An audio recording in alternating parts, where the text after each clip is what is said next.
Okay, did you watch the big interview last night? Ooh. So this was an exclusive interview that ABC's main anchor, George Stephanopoulos, had with former FBI Director James Comey.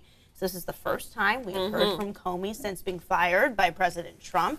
We know a book is being released this week by Comey. So perfect timing, wouldn't you say, to come out and say, okay, I'm going to speak to the media now and unveil what the people want to hear. So let's hear a little snippet of what he had to say to Stephanopoulos. We're going to get to that in just a second, but we do have a poll that is still live right now. Okay, abc10.com/vote. Go ahead, talk. Guys, I am so proud of all of our viewers. It was the largest turnout of votes that we've had for Megaphone, and if you're new to the program today, every day we have a different question that you guys can vote on if you go to www.abc10.com/vote.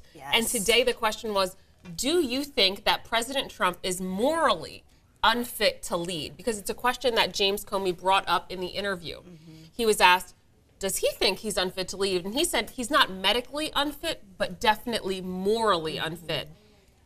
So hundreds of you voted this morning. Let's look at the results right now. So it looks like now a majority are saying no. We do not think that President Trump is morally unfit to be president. 55% of you are saying no during our live broadcast from 5 to 7 this morning. It was majority yes. It got up to 70% yes. Okay, so let's see it keep going back and forth, and we want to hear why. That's what's best about this show. You can actually leave your comments here and explain the vote. We don't get that in the 5 and 6. Right. And so let's backtrack a little bit and hear from Comey in this interview from George Stephanopoulos. Okay, full transparency. I'm in communication right now with our producer, Chrissy, in my ear, literally. She's like a little person sitting on my shoulder saying, okay, go. So we're having some technical issues, but you pretty much said what it is that he said. Exactly. Stephanopoulos asked the question, do you think he's fit to be president? He said, or medically fit. He said, I don't know about that, but he's morally unfit to be president. So that is the question we're posing. A lot of people are asking, Kimberly Morgan's asking for bullet points, a recap of what happened. That's the big news that came out of that story. The second big mic drop moment, we'll call it, is Comey saying that before President Trump asked him to do something that was what he quoted illegal, that Vice President Cheney had asked him to do something similar. And it's not something unheard of that people in power in the Republican Party ask you to do things, his words, not mine, that were deemed illegal. So okay, we have the sound now. Let's play what Comey said. Who's tracking conversations and knows what's going on. I don't think he's medically unfit to be president. I think he's morally unfit to be president. You write that President Trump is unethical, untethered to the truth. Is Donald Trump unfit to be president?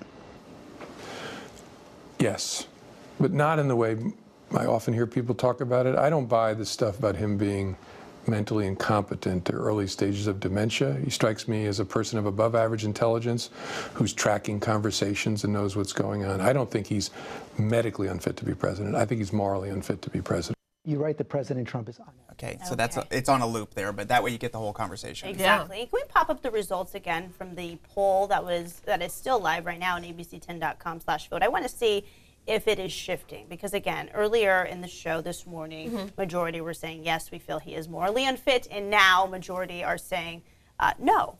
So Jessica Downey is chiming in right now. She says she doesn't have time to talk. She is getting her daughter ready for school, but she wants to get her vote in, and she says he is not fit. She votes no. She just wanted to get us in there.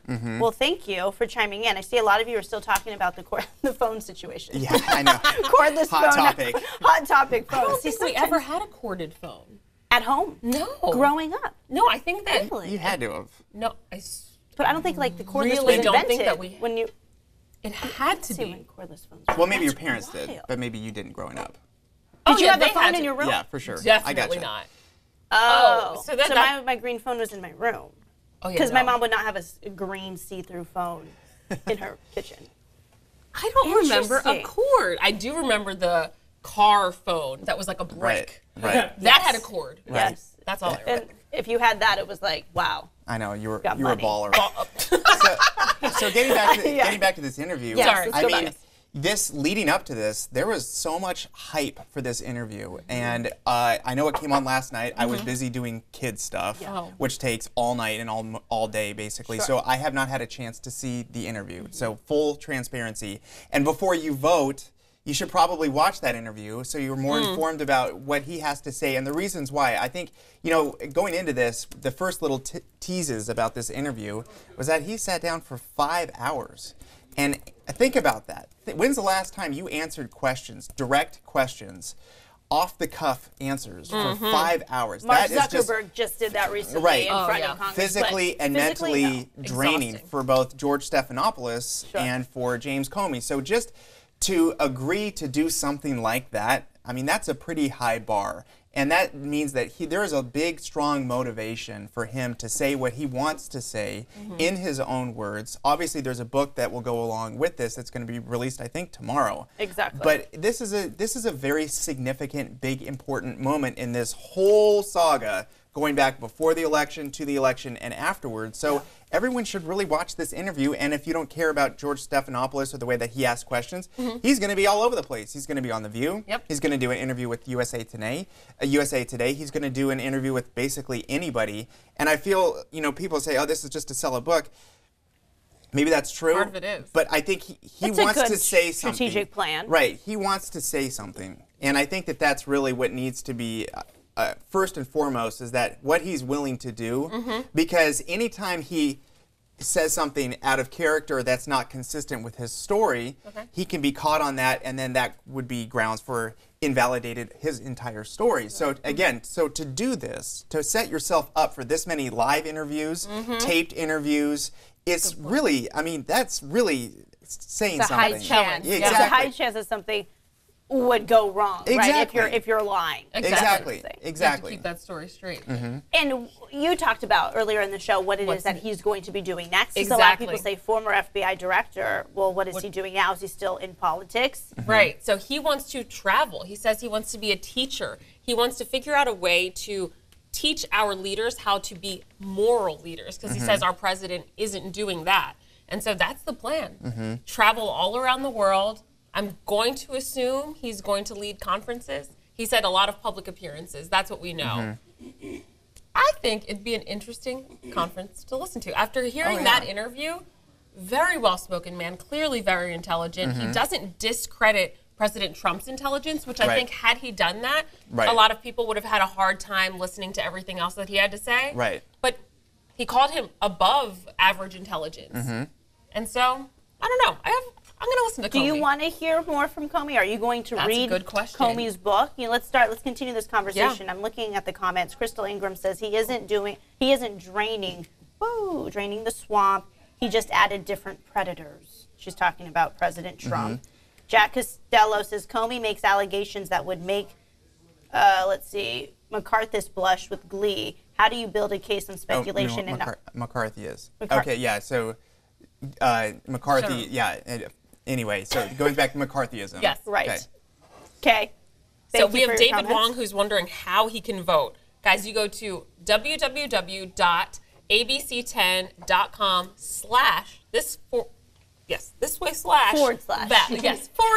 vote. I like to do it with my arms. I feel like it's visual and it's kind of like a dab. Right, exactly.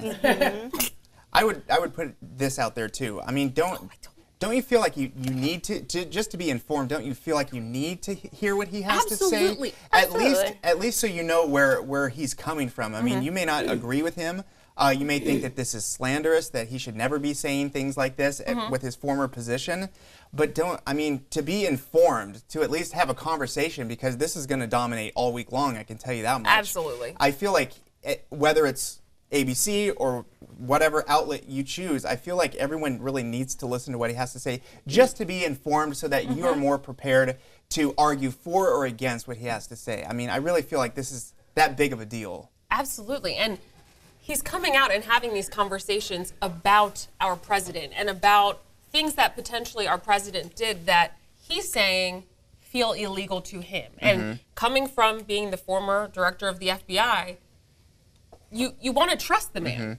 And so you look back to May of 2017 when he was fired, and one of the things came up, what are the Democrats saying about Comey's interview? What are the Republicans saying about Comey's interview? Well, back in 2017 when he was fired, the Democrats, of course, at that time were questioning the motive, saying that this is a clear improper fire, like the way that he was fired was improper and that they're clearly trying to cover up a Russian collusion. Well, now we know there is no Russian collusion. We've gotten that far in the investigation in terms of whether or not Hillary would have won one way or the other. And that came up in this interview. So now what people are asking is, how do the Democrats feel now with having more information? And I didn't see a lot of big names tweeting about this interview. And Who was tweeting? Because you went over the social reaction this morning. I did. Right? I saw a lot of activists tweeting, but I want to see politicians, Democratic politicians, tweeting and sharing how they feel about everything. And I just didn't see a ton of that coming through yet. All right. Well, I'm trying to get to more of these votes. I'm not seeing the votes pop up at the bottom to see how it's tracking, but I can try to pull it up on abc10.com? Yeah. That one? I know I wanted to see at the bottom of the screen. There we go. Oh. Okay. And I can't read that. So here's another point about this interview is that this may not be the end of hearing about James Comey because as things move along, if they move in that direction, he's in the private sector now. So now he may be, if it comes up, we don't know, he may end up being a witness in this investigation because if that's the way that it goes, he may have to sit down and talk to the special counsel because if the special counsel believes that there were crimes committed, then he would be a witness because he was in the room. So, even if you don't care about this man or you don't want to listen to him, he may be a witness. He may be part of this investigation if that's the route that the special counsel is going. So John is chiming in saying Comey is trying to make money. That's it. He's corrupt, and you want him. Something we've heard a lot: drain the swamp, drain the swamp, drain the swamp. Then we have Jack Costello. Did you read that one earlier? Not sure. Okay, so he says Comey makes allegations that would make. Oh yes, you read that one. Just kidding. John Pottinger says this many times: drain the swamp. He just wants that to be clear. Yeah. Clear. Clear and clear. Okay. Sir. Well, let's get.